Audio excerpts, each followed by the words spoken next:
وقال الذين لا يرجون لقاءنا لولا أنزل علينا الملائكة أو نرى ربنا لقد استكبروا في أنفسهم وأتوا عتوا كبيرا۔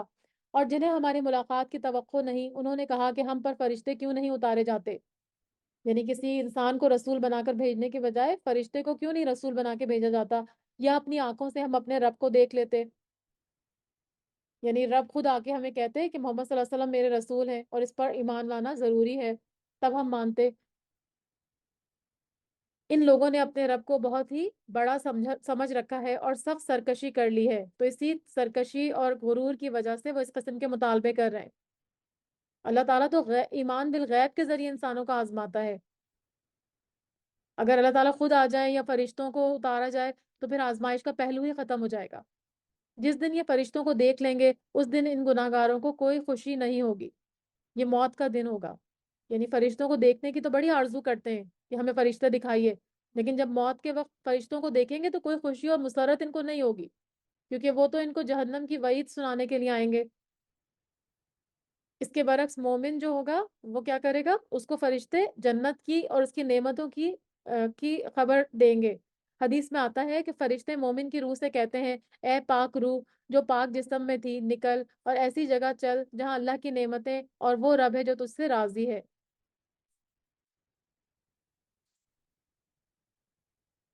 اور کہیں گے کہ یہ محروم کیے گئے ہیں۔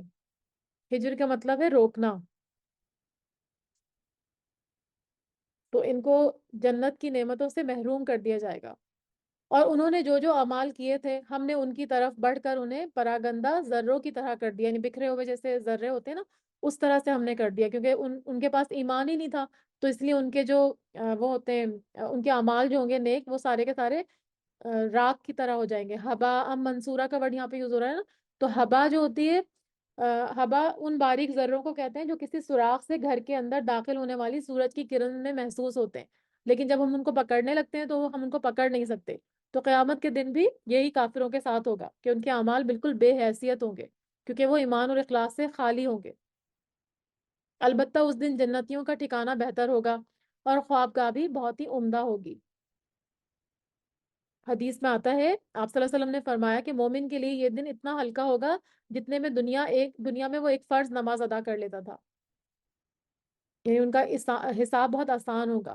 اہل ایمان کے لیے قیامت کا ہولناک دن اتنا مختصر ہوگا کہ قیلولے کے وقت تک یہ فارغ ہو جائیں گے اور جنت میں اپنے اہل خانہ اور حور عین کے ساتھ استراحت فرما رہے ہوں گے۔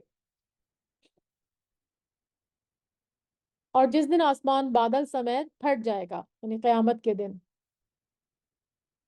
اور فرشتے لگاتار اتارے جائیں گے، اس دن صحیح طور پر مالک صرف رحمان ہی کا ہوگا، یعنی بادشاہ صرف اللہ تعالیٰ ہی کی ہوگی، اور یہ دن کافروں پر بہت بھاری ہوگا۔ اس دن ظالم شخص اپنے ہاتھوں کو چبا چبا کر کہے گا، ہائے کاش کہ میں نے آپ صلی اللہ علیہ وسلم کی راہ اختیار کی ہوتی، ہائے افسوس کاش کہ میں نے فلاں کو دوست نہ بنایا ہوتا۔ یعنی اللہ، اس سے کیا پتہ چل رہا ہے اس آیت سے کہ اللہ کے جو نافرمان ہوتے ہیں نا، ان سے دوستی اور وابستگی نہیں رکھنی چاہیے، کیونکہ صحیح جو صحبت ہوتی ہے وہی آپ کو اچھا بناتی ہے، اور جو بری صحبت ہوتی ہے وہ آپ کو جہنم کا ایندھن بناتی ہے۔ تو ہمیشہ دو انسان جو ہوتا ہے نا وہ اپنے دوست کے دین کے اوپر ہوتا ہے، تو وہاں پر وہ حسرت کرے گا، کہے گا کہ کاش میں نے فلانے کو اپنا دوست نہ بنایا ہوتا، لیکن اب اس کا افسوس کرنا اس کو کوئی فائدہ نہیں دے گا۔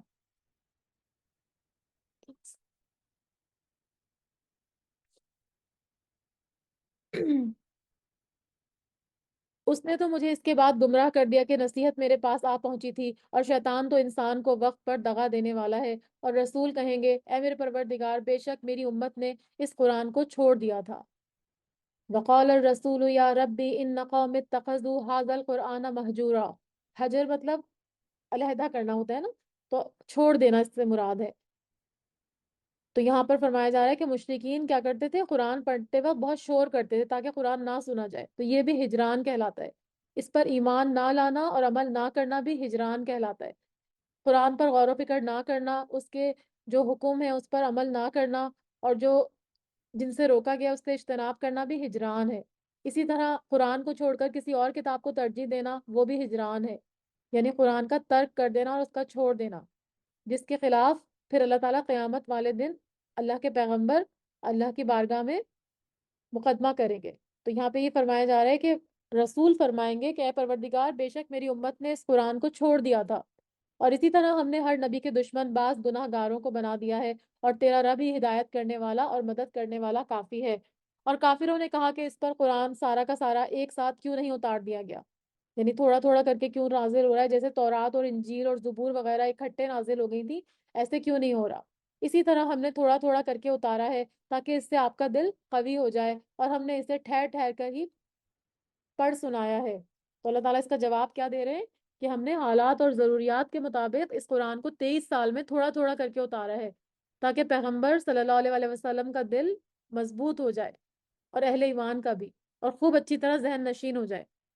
ایک اور جگہ سورہ بنی اسرائیل میں آتا ہے ترجمہ اس کا کہ اور قرآن کو ہم نے جدا جدا کر دیا تاکہ تو اسے لوگوں پر رک رک کر پڑھے، اور ہم نے اس کو وقفے وقفے سے اتارا۔ اور آپ کو پتہ ہے کہ قرآن کی مثال کئی دفعہ بتائی گئی ہے کہ بارش کی طرح ہے، کہ جب بارش نازل ہوتی ہے تو مردہ زمین میں زندگی کی لہر دوڑ جاتی ہے، لیکن بارش سے فائدہ تبھی ہوتا ہے جب بارش تھوڑی تھوڑی کر کے نازل ہو۔ اگر اکٹھے بارش ہو جاتی ہے تو پھر وہ کیچڑ بن جاتا ہے اور ندی نالوں کی شکل میں وہ پانی بہہ جاتا ہے۔ تو قرآن بھی ایسا ہی ہے کہ اگر تھوڑا تھوڑا کر کے نازل ہوگا اور تھوڑا تھوڑا کر کے ہم پڑھیں گے تو ہی ہمارے دلوں کے اوپر وہ اثر کرے گا۔ یہ آپ صلی اللہ علیہ وسلم کے پاس جو کوئی مثال لائیں گے ہم اس کا سچا جواب اور عمدہ توجیہ آپ کو بتا دیں گے۔ جو لوگ اپنے منہ کے بل جہنم کی طرف جمع کیے جائیں گے وہی بدتر مکان والے اور گمراہ تر راستے والے ہیں۔ اور بلا شبہ ہم نے موسیٰ علیہ السلام کو کتاب دی، اور ان کے ہمراہ ہم نے ان کے بھائی ہارون علیہ السلام کو ان کا وزیر بنا دیا، اور ہم نے کہہ دیا کہ تم دونوں ان لوگوں کی طرف جاؤ جو ہماری آیتوں کو جھٹلا رہے ہیں، یعنی فرعون اور اس کے ساتھی۔ پھر ہم نے ان کو بالکل ہی پامال کر دیا۔ اور قوم نوح نے بھی جب رسولوں کو جھوٹا کہا تو ہم نے انہیں غرق کر دیا اور لوگوں کے لیے انہیں نشان عبرت بنا دیا، اور ہم نے ظالموں کے لیے دردناک عذاب مہیا کر رکھا ہے۔ اور عادیوں اور سمودیوں اور کنویں والوں کو اور ان کے درمیان کی بہت سی امتوں کو ہم نے ہلاک کر دیا۔ رس کا مطلب ہوتا ہے کنواں، اور اصحاب رس کنویں والے۔ اس میں مفسرین کے درمیان اختلاف ہے کہ یہ کون ہے نا، تو بعض کہتے ہیں کہ اصحاب الاخدود جو جن کا ذکر ابھی آگے سورج بروج میں آئے گا وہ ہیں، بعض کچھ اور کہتے ہیں۔ تو خیر ہم اس کو صرف کنویں والے ہی رکھتے ہیں، یہ بھی کوئی ایک قوم تھی جن پہ اللہ کا عذاب آیا تھا۔ تو اللہ تعالیٰ فرما رہے ہیں کہ ان کے بیچ میں بھی جو امتیں آئیں، یعنی ایک نسل ختم ہوئی دوسری نسل آئی، تو پھر ان کو بھی اللہ نے نافرمانی کے سبب ہلاک کر دیا۔ وَكُلًّا ضَرَبْنَا لَهُ الْأَمْثَالَ، اور ہم نے ان کے سامنے مثالیں بیان کی، ہر ایک کے سامنے۔ وَكُلًّا تَبَّرْنَا تَبَّرْنَا تَدْبِيرًا، اور ہر ایک کو بالکل ہی تباہ و برباد کر دیا، یعنی دلائل اور کے ذریعے حجت قائم کی، اور پھر اس کے بعد ان کو تباہ و برباد کر دیا۔ یہ لوگ اس بستی کے پاس سے بھی آتے جاتے ہیں جن پر بری طرح کی بارش برسائی گئی تھی، یہ قوم لوط کی بستیاں تھیں جن پر پتھروں کی بارش برسائی گئی تھی۔ کیا یہ پھر بھی نہیں اس کو دیکھتے؟ حقیقت یہ ہے کہ انہیں مر کر جی اٹھنے کی امید ہی نہیں ہے، یعنی یوم آخرت پر ان کو یقین ہی نہیں ہے، ورنہ تو یہ تباہ شدہ بستیاں اور کھنڈرات دیکھ کر عبرت ضرور پکڑتے۔ اور تمہیں جب کبھی دیکھتے ہیں تو تم سے مسخرہ پن کرنے لگتے ہیں کہ کیا یہی وہ شخص ہے جسے اللہ نے رسول بنا کر بھیجا، یعنی آپ صلی اللہ علیہ وسلم کا مذاق اڑاتے کہ کیا یہ ہیں جن کو اللہ نے ہماری رسالت کے لیے چنا۔ وہ تو کہیے کہ ہم اس پر جمے رہے، ورنہ انہوں نے تو ہمیں ہمارے معبودوں سے بہکا دینے میں کوئی کسر نہیں چھوڑی تھی۔ یعنی آپ صلی اللہ علیہ وسلم نے ان کو روکا تھا نا کہ آپ دوسرے معبودوں کی پیروی نہ کریں، تو یہ آپ صلی اللہ علیہ وسلم کا مذاق اڑاتے اور کہتے کہ ہم اپنے معبودوں کے اوپر جمے رہے، ورنہ تو یہ ہم کو اس سے ہٹا دیتے۔ اور جب کبھی یہ عذابوں کو دیکھیں گے تو ان کو صاف معلوم ہو جائے گا کہ پوری طرح راہ سے بھٹکا ہوا کون تھا۔ کیا آپ صلی اللہ علیہ وسلم نے اسے بھی دیکھا ہے جو اپنی خواہش نفس کو اپنا معبود بنائے ہوئے ہے؟ کیا آپ اس کے ذمہ دار ہو سکتے ہیں؟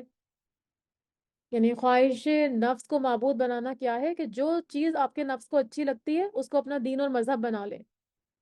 تو اللہ تعالیٰ فرما رہے ہیں کہ ایسے شخص تو کامیاب نہیں ہو سکتے، کوئی ان کو عذاب سے نہیں چھڑا سکتا۔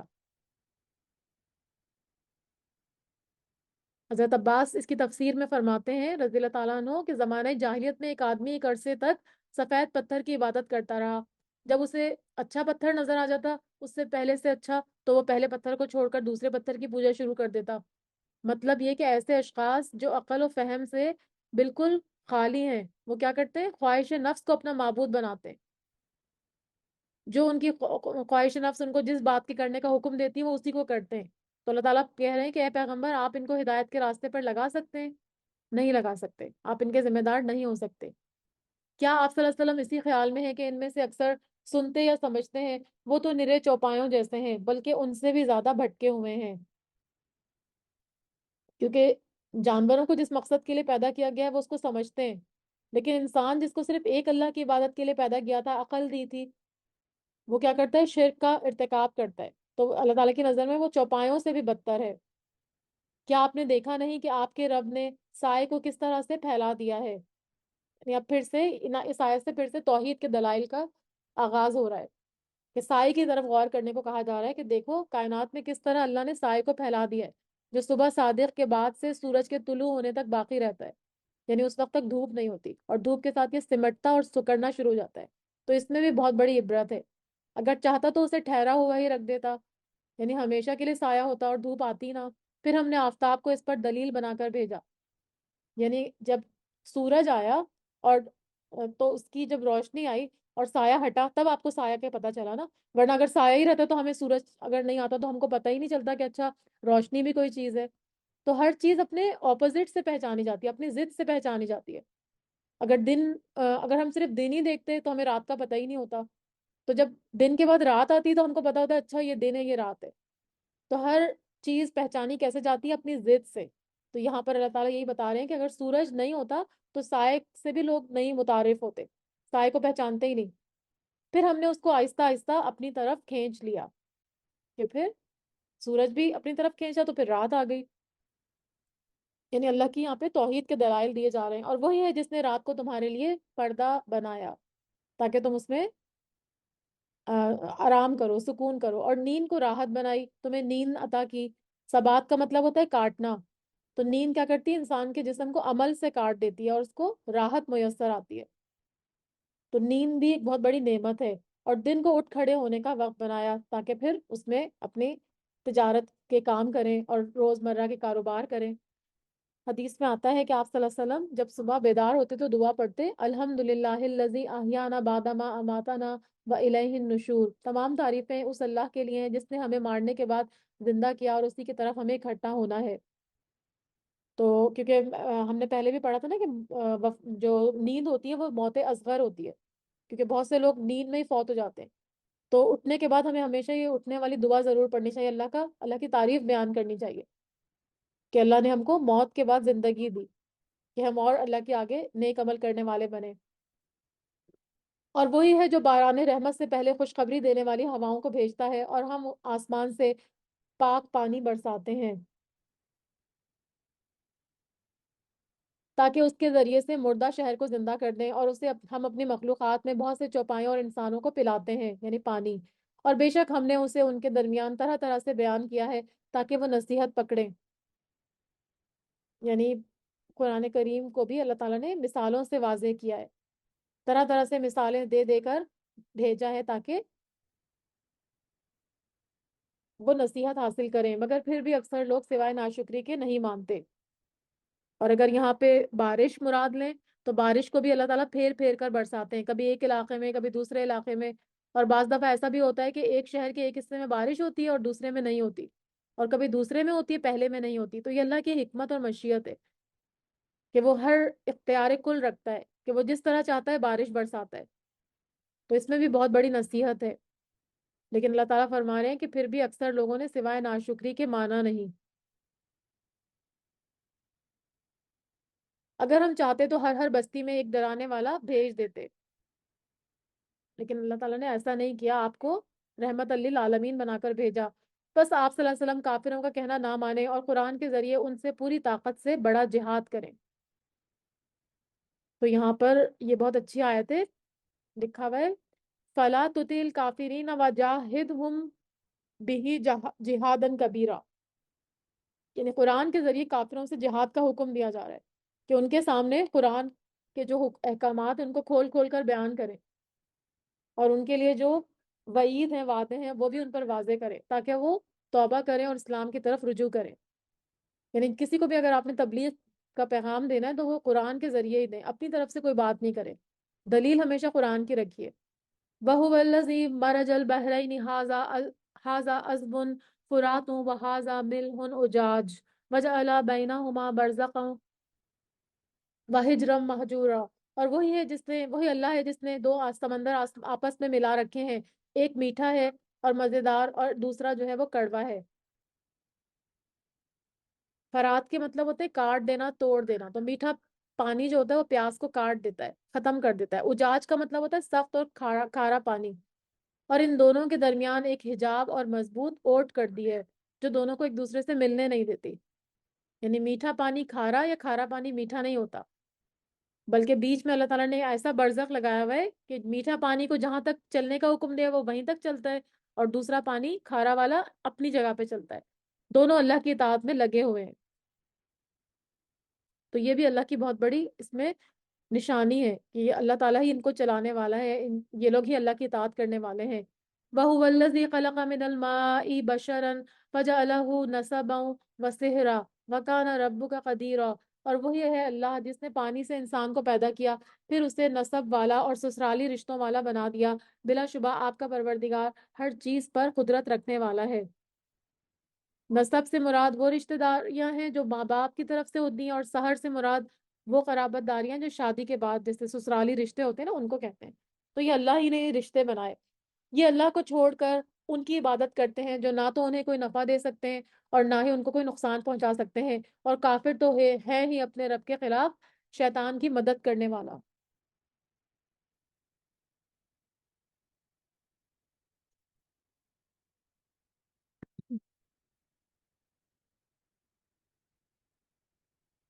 وما ارسلناک الا مبشرا و نذیرا، اور ہم نے آپ صلی اللہ علیہ وسلم کو خوشخبری اور ڈر سنانے والا نبی بنا کر بھیجا ہے۔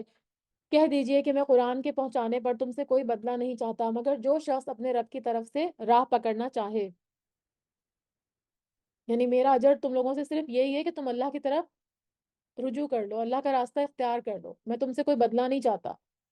اس ہمیشہ زندہ رہنے والے اللہ تعالیٰ پر توکل کریں جسے کبھی موت نہیں آتی، اور اس کی تعریف کے ساتھ پاکیزگی بیان کرتے رہیے، وہ اپنے بندوں کے گناہوں سے کافی خبردار ہے۔ وہی ہے جس نے آسمانوں اور زمین اور ان کے درمیان کی سب چیزوں کو 6 دن میں پیدا کر دیا، پھر عرش پر مستوی ہوا، اور وہ رحمان ہے، اور آپ صلی اللہ علیہ وسلم اس کے بارے میں کسی خبردار سے پوچھ لیجئے۔ وَإِذَا قِيلَ لَهُمُ اسْجُدُوا لِلرَّحْمَنِ قَالُوا وَمَا الرَّحْمَنُ أَنَسْجُدُ لِمَا تَأْمُرُنَا وزادہم نفورا، اور جب ان سے کہا جاتا ہے کہ رحمان کو سجدہ کرو، وہ جواب دیتے ہیں کہ رحمان کیا ہے، کیا ہم اس کو سجدہ کریں جس کا تو ہمیں حکم دے رہا ہے، اور اس تبلیغ نے ان کی نفرت میں مزید اضافہ کر دیا ہے۔ یہ آیت سجدہ ہے، آپ اس کے اوپر سجدہ کر لیجیے گا۔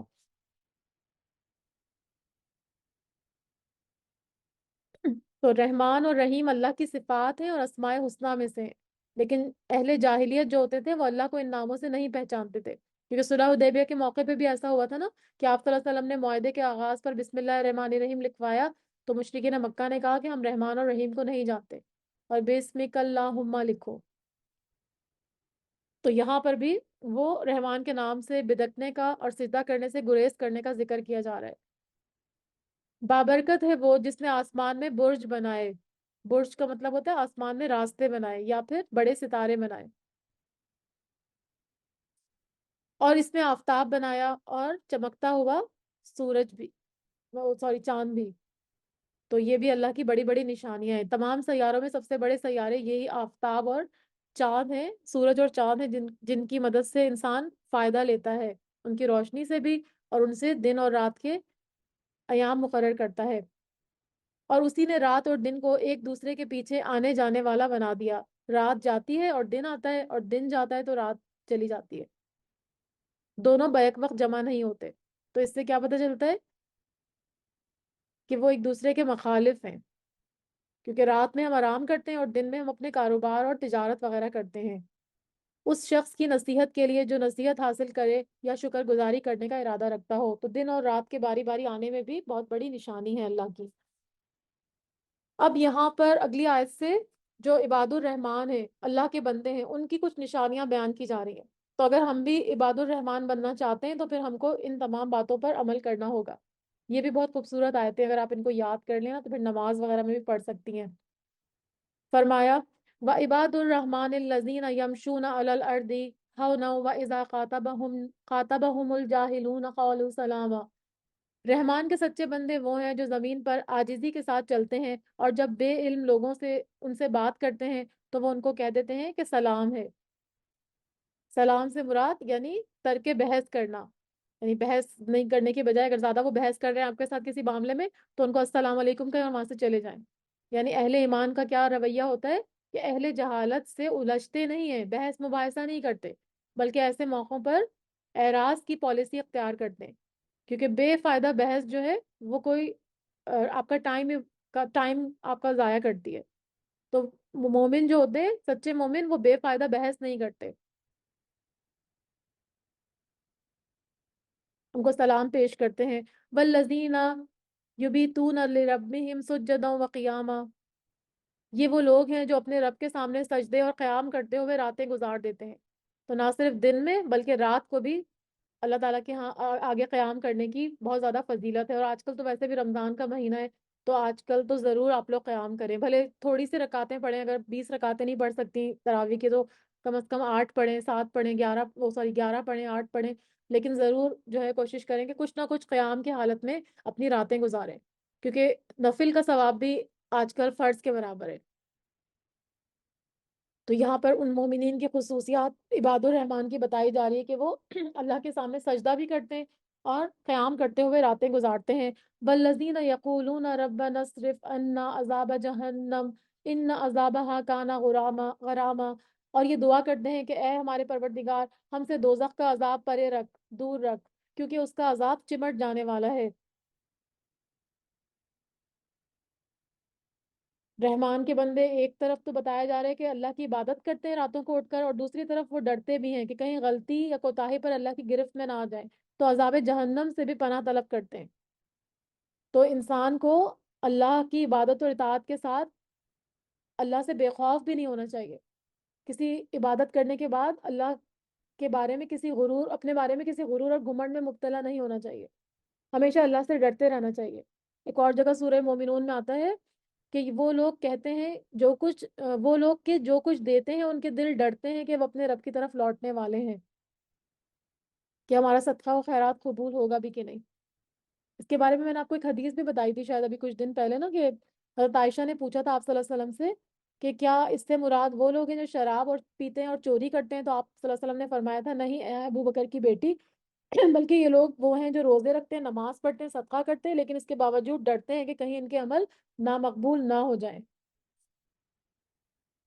انہا ساعت مستقرا و مقاما، اور بے شک وہ ٹھہرنے اور رہنے کے لحاظ سے بدترین جگہ ہے۔ والذین اذا انفقوا لم یسرفوا ولم یقتروا وکان بین ذلک قواما، اور جو خرچ کرتے ہیں اس میں اسراف بھی نہیں کرتے اور نہ ہی بخیلی کرتے، کنجوسی کرتے ہیں، لیکن ان دونوں کے درمیان معتدل طریقے پر خرچ کرتے ہیں، یعنی اللہ کی نافرمانی میں خرچ کرنا بھی اسراف میں شامل ہے، اور اللہ کی اطاعت میں خرچ نہ کرنا بھی بخیلی ہے۔ تو اللہ کے احکام اور اطاعت کے مطابق جو خرچ کرتے ہیں ان کا یہاں پر ذکر ہے کہ وہ پھر عباد الرحمان ہیں، کہ اعتدال رکھتے ہیں، نہ فضول خرچی کرتے ہیں اور نہ بخیلی کرتے ہیں، اور اللہ کے ساتھ کسی دوسرے کو معبود نہیں پکارتے، اور کسی ایسے شخص کو جسے قتل کرنا اللہ نے منع کر دیا ہو وہ بجز حق کے قتل نہیں کرتے، یعنی قصاص کے علاوہ کوئی قتل نہیں کرتے، اور نہ وہ زنا کے مرتکب ہوتے ہیں، اور جو کوئی یہ کام کرے گا وہ اپنے اوپر سخت وبال لائے گا، اسے قیامت کے دن دوہرا عذاب دیا جائے گا اور وہ ذلت اور خواری کے ساتھ اس میں ہمیشہ رہے گا۔ الا من تاب وآمن وعمل صالحا فاولئک یبدل اللہ سیئاتہم حسنات وکان اللہ غفور الرحیمہ، سوائے ان لوگوں کے جو توبہ کر لیں گے اور ایمان لائیں گے اور نیک کام کریں گے، ایسے لوگوں کے گناہوں کو اللہ تعالیٰ نیکیوں سے بدل دے گا، اور اللہ تعالیٰ بخشش کرنے والا اور مہربان ہے۔ اور جو شخص توبہ کر لے گا اور نیک عمل کرے گا تو یقیناً اللہ تعالیٰ کی طرف سچا رجوع کرتا ہے۔ پہلی توبہ جو تھی جو پچھلی آیت میں تھی اس کا تعلق کفر اور شرک سے تھا، اور یہ پھر دیگر جو گناہ کرتے ہیں اور یا کوتاہیاں ہم کرتے ہیں اس سے وہ مراد ہیں۔ اور جو لوگ جھوٹی گواہی نہیں دیتے، زور کا مطلب ہوتا ہے جھوٹ، یعنی ہر باطل چیز بھی جھوٹ ہے، تو جھوٹی گواہی سے لے کر کفر و شرک اور ہر طرح کی غلط چیزیں، تو عباد الرحمان کی صفت ہے کہ کسی بھی جھوٹ میں اور کسی بھی جھوٹ کی مجلسوں میں وہ شریک نہیں ہوتے اور جھوٹی گواہی نہیں دیتے۔ اور جب کسی لغو چیز پر ان کا گزر ہوتا ہے تو شرافت سے گزر جاتے ہیں۔ لغو کیا ہوتا ہے؟ ہر وہ بات جس کا شرعن کوئی فائدہ نہیں ہوتا، تو وہ ایسے کاموں سے اور باتوں سے اجتناب کرتے ہیں اور خاموشی کے ساتھ عزت اور وقار سے وہاں سے گزر جاتے ہیں۔ اور جب انہیں ان کے رب کی کلام کی آیتیں سنائی جاتی ہیں تو وہ اندھے بہرے ہو کر ان پر نہیں گرتے اور دعا کرتے ہیں، ربنا حب لنا من ازواجنا وذریاتنا قرۃ اعین واجعلنا للمتقین اماما۔ اے ہمارے پروردگار، تو ہمیں ہماری بیویوں اور اولاد سے آنکھوں کی ٹھنڈک عطا فرما اور ہمیں پرہیزگاروں کا پیشوا بنا دے، یعنی ہماری بیویوں اور بچوں کو بھی ہماری طرح فرما بردار اور اطاعت گزار بنا، جس سے آنکھیں ٹھنڈی ہوں۔ یہی وہ لوگ ہیں جنہیں ان کے صبر کے بدلے جنت کے بلند و بالا کھانے دیے جائیں گے، جہاں انہیں دعا اور سلام پہنچایا جائے گا۔ خالدین فیہا حسنت مستقرا و مقاما، اور یہ اس میں ہمیشہ رہیں گے اور وہ بہت ہی اچھی جگہ اور عمدہ مقام ہے۔ کہہ دیجئے اگر تمہاری دعا اور التجا نہ ہوتی تو میرا رب تمہاری مطلق پرواہ نہ کرتا۔ تم تو جھٹلا چکے ہو، اب عنقریب اس کی تمہیں سزا چمٹ جانے والی ہے۔ یعنی کافروں سے خطاب ہے اس آیت میں کہ اگر تم نے اللہ کو جھٹلایا ہے تو اب تم کو اس کی سزا بھگتنی پڑے گی۔ تو دنیا میں بھی ان کے لیے سزا تھی اور آخرت میں بھی ان کے لیے سزا تھی۔ صدق اللہ العلی العظیم۔